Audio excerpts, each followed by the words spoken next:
I don't care what nobody says. I don't care what nobody says. Jamaica is one of the most influential black countries on this planet Earth. On this planet Earth, hands down, Jamaicans is one of the most influential people on this planet that will stand against anything. I don't care.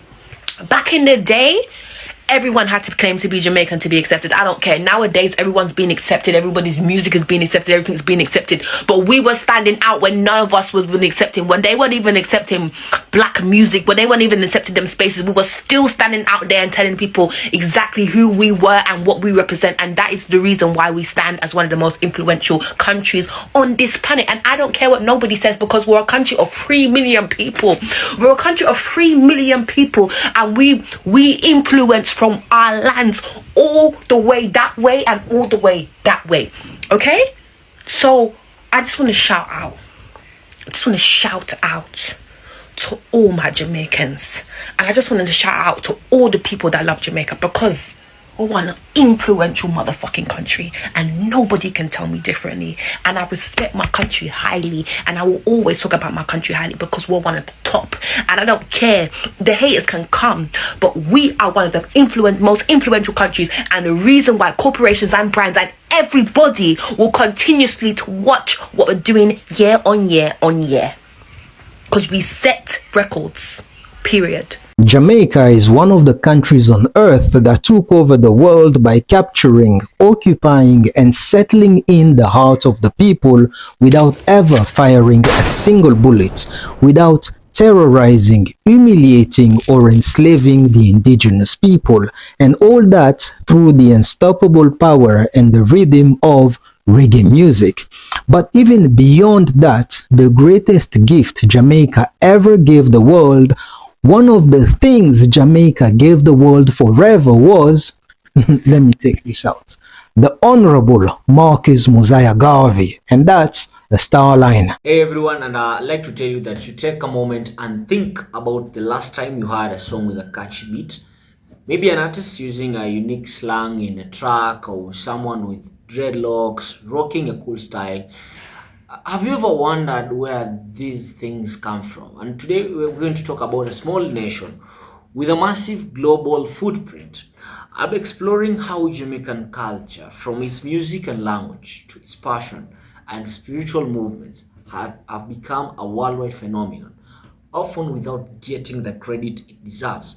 We're going to dive deep into how a country of just 3 million people managed to capture the world's attention without firing a single bullet.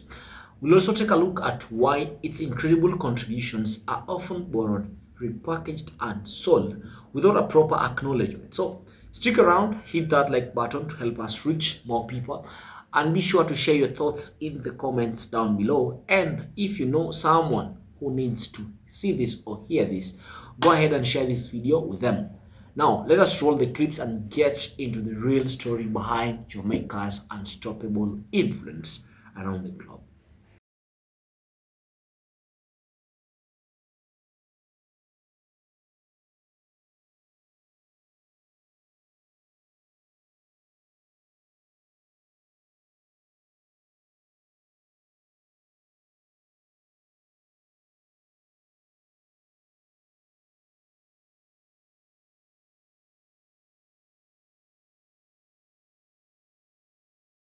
Rastafari is one of the most powerful movements in this world. Look at what the music has done. Rastafari has created one of the largest political parties around the world by virtue of how many people relate and invest in that. But it's like we keep on partying. Reggae music as a child of Rastafari has liberated so many countries. They're the ones in South Africa tell you that when they were marching through the streets and they were fighting against apartheid, it was Bob Marley songs that they were using in the streets. That's just one country. There have been many. That is what Rastafari represents. African liberation, my sister. African liberation. Black people liberation. Humanity liberation. Step beyond the color. Human beings. That is why we were ostracized for so long. along. Jamaican culture is a vibe. Can you tell me, why are Jamaican people excellent at everything? Girl, but literally, it's in our DNA. Everything. Like, what is in the water? Like, what is in the in the genetics? Like, whether you go into athletics, whether you go into entertainment, whether you're doing behind the scenes, like whatever it is, like something about being Jamaican is the sauce. We just love being the best at things. Like, is that what it is? And we just want to do things really well, and we're kind of relentless and we don't stop. It's incredible. It's incredible. I don't know where we get like the tenacity from, but we have the tenacity and the audacity. I know, because I was in New York for 10 years. I didn't live in Brooklyn, where I feel like I could have gotten it, or even in Queens, where I feel like I could have gotten it even more. But I feel like you just get like crazy respect for like Jamaican culture, food, vibes, people. Like, I mean, that's what's great about like Toronto, New York, is that you're so immersed in it. I would say Toronto is more heavy on Jamaican culture. In my experience in Brooklyn, it's more a variety of Caribbean cultures. Like, it's a good mix. Okay. But Toronto is very heavy on like Jamaican specific culture. Good people, welcome back, and I hope those clips opened your eyes to the incredible story of Jamaica. It is truly a testament to the power of a people and their culture. As we saw, Jamaica, despite its small population of around 3 million people, has an influence that far exceeds its size. Its culture is everywhere, described as a vibe that has been borrowed, repackaged, and sold globally. But why is Jamaica so incredibly influential? That is a question that many people ask themselves, but it comes down to a few key factors. First, let us talk about the excellence and tenacity of the Jamaican people. This is not just a cliche, it's a deep-rooted part of the Jamaican identity. They're described as excellent at everything, with an inherent drive to be the best. This tenacity and audacity is in their DNA. Historically, they were trailblazers, standing out and creating a cultural presence at a time when black music wasn't widely accepted. There was even a time when people felt they had to claim to be Jamaican to be accepted. That kind of historical resilience is a powerful force. At the heart of this influence are two powerful movements. We have the Rastafari movement and the Reggae movement. Rastafari is far more than just a spiritual movement. It is described as one of the most powerful movements in the world as we speak, representing African, Black, and humanity liberation. This movement is a message of self-determination and cultural pride resonated globally. Its child reggae music became the vehicle for this message. The clips highlighted how reggae was used to liberate countries, with Bob Marley's songs being a staple of anti-apartheid movements in South Africa. The music's unstoppable power and rhythm allowed Jamaica to take over the world without even firing a single bullet, capturing the hearts of people everywhere. And the influence is so pervasive, you see it in countless places. From the slang like Wagwan, the Erie, or Irie, that's now common on TikTok, to the beats used in chart-popping hip-hop and Afrobeat hits, to fashion trends that borrow from Rastafarian styles, including dreadlocks. You also see it in their food and their spiritual vibes. Jamaica isn't just an influence, it is the origin. The Honorable Marcus Mosiah Garvey himself, one of the greatest gifts Jamaica gave the world, is another testament to the nation's profound impact on global thought and politics. So, if Jamaica's footprint is so massive, why isn't it always acknowledged then? This is where we get into the issue of cultural erasure and silent theft. The world loves the vibe of Jamaican culture, the coolness, the swagger, the music, but it's often uncomfortable crediting the Caribbean history, struggle, and genius behind it.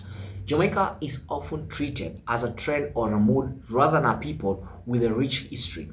This is often driven by a systematic bias in mainstream media, which tends to center Eurocentric narratives. When an un-Western country like Jamaica innovates, its impact is absorbed without citation, almost like a silent theft.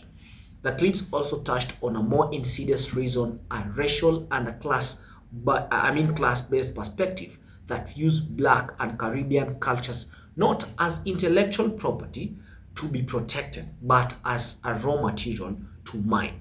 This devaluation makes it easier for industries and individuals to freely copy and profit from these cultural forms without giving credit. We see this in the music industry, which constantly uses Jamaican samples and patois without elevating Jamaican artists. We see it in fashion, where major brands commodify dreadlocks without respecting their spiritual and cultural origins. And the cycle continues on and on and on, partly because some Jamaicans themselves aren't fully aware of how much their culture has been globalized without proper recognition.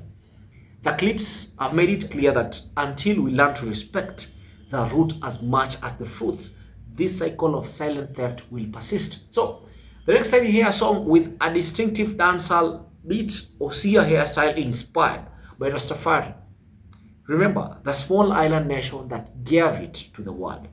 Remember the history, the struggle, the genius that created it. It's time to give credit where it's due and acknowledge Jamaica not just as an influence, but as the incredible originator of a culture that has truly changed the world today. Good people, thank you for watching, and be sure to subscribe for more content like this so that we become a family, we become a community.